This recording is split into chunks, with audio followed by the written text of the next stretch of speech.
৪৮ বছর বয়সেও থেমে থাকেনি স্বপ্নের ছুটে চলা। সন্তানদের পড়াতে পড়াতে এবার নিজেই এইচএসসি পরীক্ষা দিচ্ছেন সালেহা খাতুন।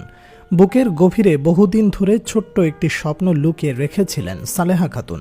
সপ্তম শ্রেণীতে পড়ার সময়ই থেমে গিয়েছিল তার পড়াশোনার পথ। স্কুলের বেঞ্চ ছেড়ে তাকে বসতে হয়েছিল বিয়ের পিঁড়িতে। কৈশোরের কাঁধে আচমকা এসে পড়ে সংসারের দায় দায়িত্ব। তারপর একে একে ঘরে আসে সন্তান, স্বামী, সংসারের প্রতিটি জটিলতা সবকিছুই নিজে সামলে নিয়েছেন নিঃশব্দে। কিন্তু সেই ক্লাসরুম, বইয়ের পাতায় ডুবে থাকা দিনের টান তিনি কখনোই ভুলতে পারেননি। আজ সেই সালেহা আবারও কলম হাতে ফিরেছেন শিক্ষা জীবনে। ৪৮ বছর বয়সে তিনি অংশ নিচ্ছেন এইচএসসি পরীক্ষায়।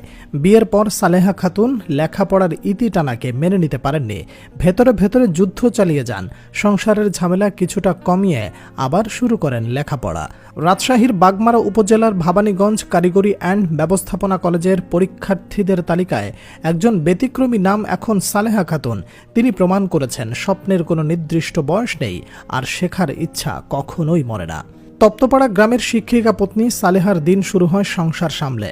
রান্নাঘরের ধোয়া, সন্তানদের পড়াশোনা, স্বামীর স্কুলের কাজ, সব কিছুর ফাঁকেই তিনি নিজের জন্য একটুখানি সময় খুঁজে নেন।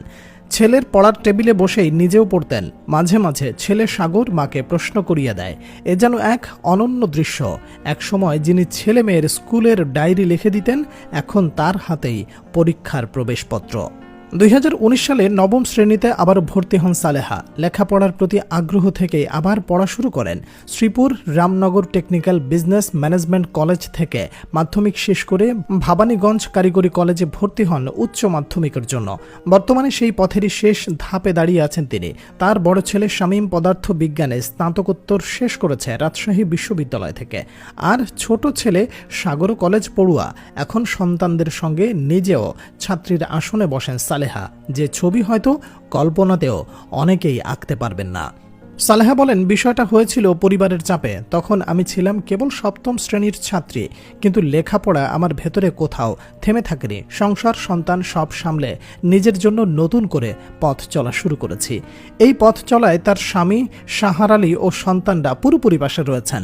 ছেলের ভাষায়, মা শুধু আমাদের মা নন, তিনি আমাদের অনুপ্রেরণা। জীবনের এই পর্যায়ে এসেও তিনি আবার নতুন করে বই হাতে নিয়েছেন।